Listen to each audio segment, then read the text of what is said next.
think that there's been a shift here. I think for now, it sort of feels like it's trending in the right direction. So I don't know if you maybe tip the scales and try to, cause some ripples in the water. Mailbag time. Welcome back to Attacking Third. We've got an A3 mailbag, so thanks for submitting your questions. If you have questions for us, hit us up at Attacking Third across socials, and we'll answer them for you.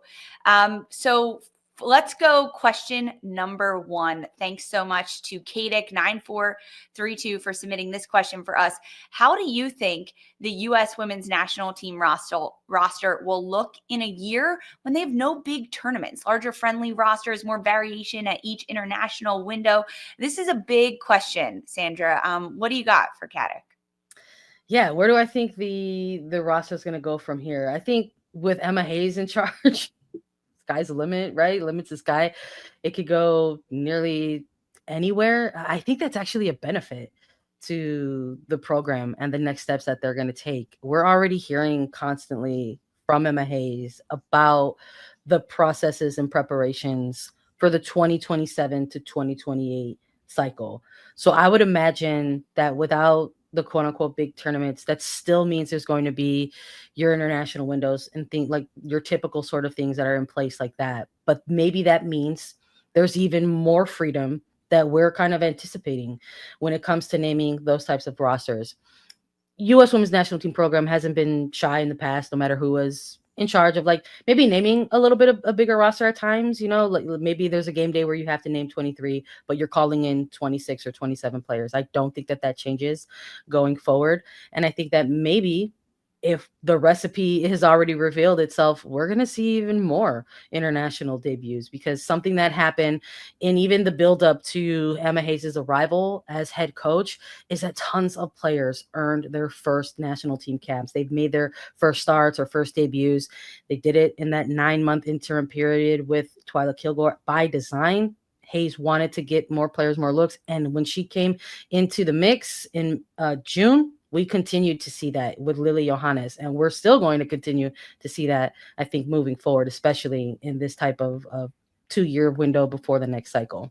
Sandra, you mentioned all the first-time call-ups from the 2023 Women's World Cup. Since that ended until this last international window, we have seen 16 players earn new caps for the U.S. Women's National Team. 16 across all position lines, even in goal, right? Mandy Haught earning her first cap in goal. That's nearly a whole other game day roster, like right there. Like, yeah, players. That's insane. What do you think, Dee? How could it look different in a year, the roster?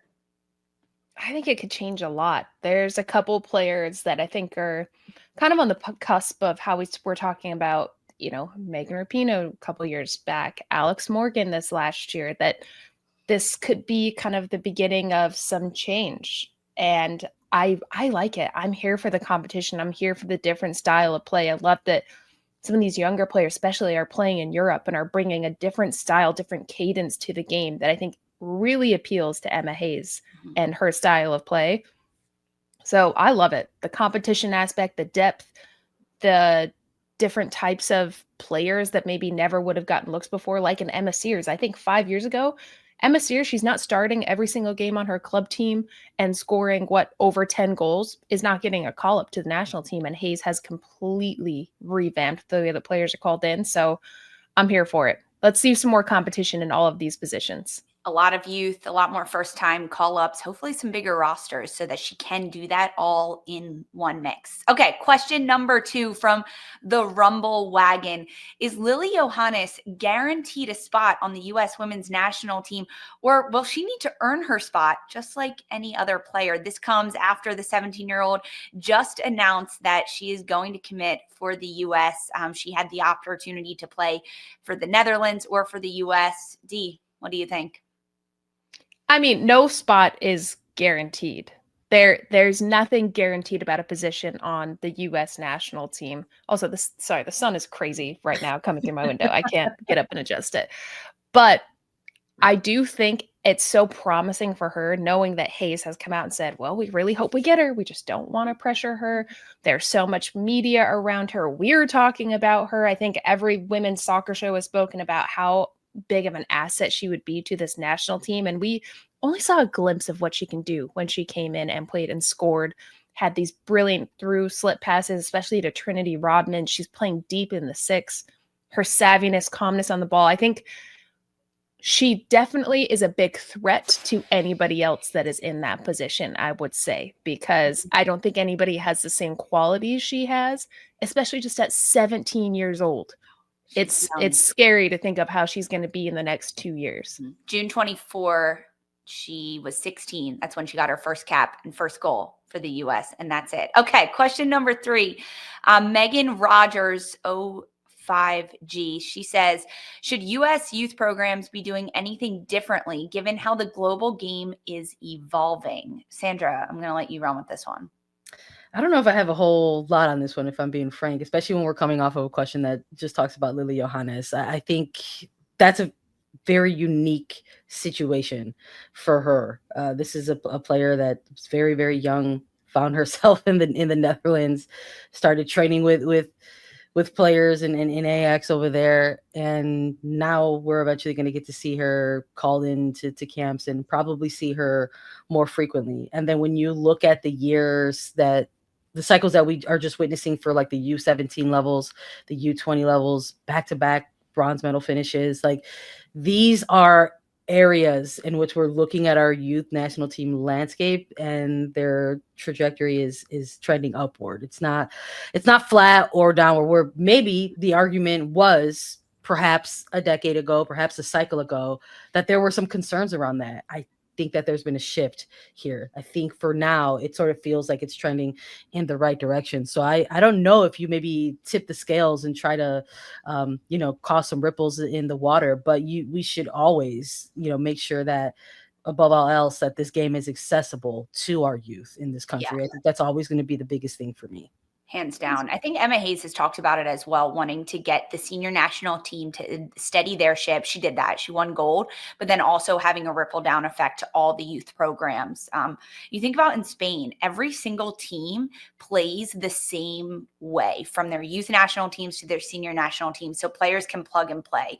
I think education, frankly, through the U.S. system is so necessary, so players can understand different positional awareness and roles in different formations under different tactics. And it almost like starts mentally and educationally. That way you can pull up a player from U17 and plug them on the senior national team, and it's not a huge adjustment. We'll see how that continues to evolve.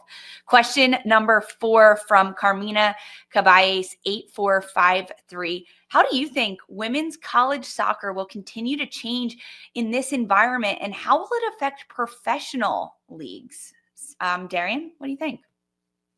How do I think women's soccer, collegiate soccer, is going to affect professionally? I think there's going to have to be some adjustment in college soccer. I mean, Lisa, you can attest to this as well.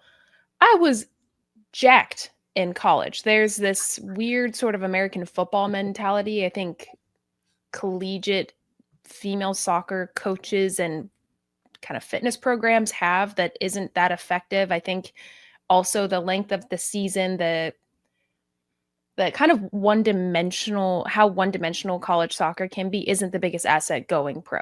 That's why I think some of the players that have adjusted more smoothly to the league didn't stay fully for their collegiate careers. I think there's going to have to be a big adjustment, similar to what we were saying with how the U.S. women's national team and the youth programming around U.S. soccer is going to have to alter so that it is a little bit more seamless. There is a sort of protocol or basic principles that we're following so that this can be funneled into the national team and professionally. But yeah, that's kind of a tough question. I'm not really sure. I think we're. Do you think the level of collegiate soccer might change, considering there's no draft? So players don't have to wait to graduate. They don't have to wait to be 18 to enter. You can just sign. Yeah, I like it. I think it makes it much more competitive. Like college soccer will have to level up. It's not going to be the same 8 teams that you expect to see at the college final, the championship leading up to playoffs every single year. I think it's definitely going to create more depth.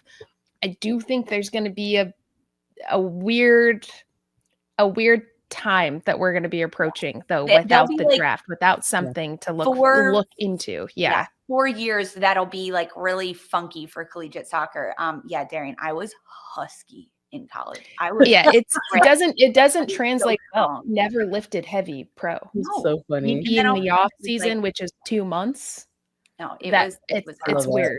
It was rough. No, like I was weasel up in I college. was jacked. Okay. Danielle Ferretti, she has given us a question.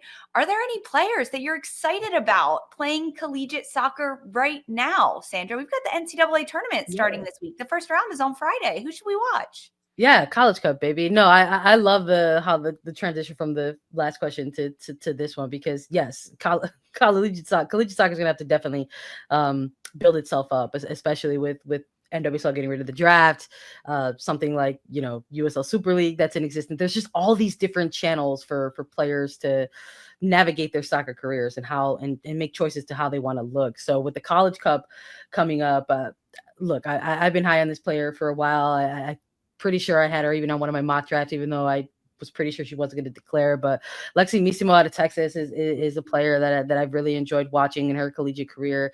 Got to give a shout out to UCLA for Darian and Lily Real as well. But I get a lot of access to Big Ten soccer from where I'm at and the cable packages that I have. So any of the Big Ten players who have done a lot of fun stuff this year, I'm always going to keep an eye on. So they've all been different in different ways. They've all affected things, and I'm looking forward to maybe some upsets as well in the College Cup. I wouldn't be surprised if Kayla McBean from Penn State maybe gets even more kind of notoriety around her. So I think that's part of the beautiful thing about how we're going to see the collegiate landscape shift a little bit. It's maybe not going to be your usual suspects, right? The Stanfords, the North Carolinas. I think they'll always be powerhouses. The UCLAs. We're the UCLAs, of course. Yeah, we're gonna continue to see that especially as the collegiate landscape expands as well. Like the Big Ten doesn't even look like what it used to anymore. So, don't even get me started. I hate UCLA's in the Big Ten. It doesn't sound right. It doesn't look right. What are we doing over there? Get out there in the snow. Go play. Yeah, what? They're in freaking LA. This isn't right. I love that you gave Lily Real a shout. She's one of the most exciting players to me because her game actually reminds me a lot of Emily Sam's. I like seeing a former forward in the back line who's not afraid to break lines with her dribbling abilities. She's not afraid to play daring passes. She gets up into the attack. She's also a big hitter. Like this player's 5'9". She's really, really physical. I think she changes the game for UCLA, and I think that's one of the players I'm really looking forward to. Hopefully she goes to play pro in the NWSL, and we can really watch her here. But she's a really exciting player to me. Yep. NCAA tournament starts on Friday. The number 1 seeds, Duke and USC, Southern California. Number 2 seeds, Wake Forest and UCLA. I'll give that one to you, D. Okay, question number 6, Paradox 28. Was expanding the playoffs to 8 teams a mistake, or does having the top 2 teams play in a quarterfinals actually benefit them? Darian, thoughts on expanded playoffs? I for sure thought you were going to go. You should go to Sandra on this, because the one time I logged on to Twitter, I saw a couple Sandra tweets that made me laugh out loud. One thing I do is I post through it for sure. I think the answer to both those, it's a 2-parter, right? So I think the answer to both those questions is yes. Actually, I think there's space to hold for all of it. I think we saw it going into this first year of 8 playoff teams, that there were 4 teams who were there and ready to go, and 4 teams who got in, and you saw the stark differences. So I'm here for it. We want to have that excitement. I think with a future expansion, maybe that 8-team concept will get a little bit more exciting. This first year was a little flat for me. And then I think we just recapped the Portland Thorns winning the 2022 final. The bye week obviously did not affect them. So the answer to both those are kind of yes. 2 things can be true at once. Yes and yes. Guys, thanks for submitting your questions. I loved this. We really enjoyed it. If you've got more questions, hit us up at Attacking Third and ask us. We'll keep them coming.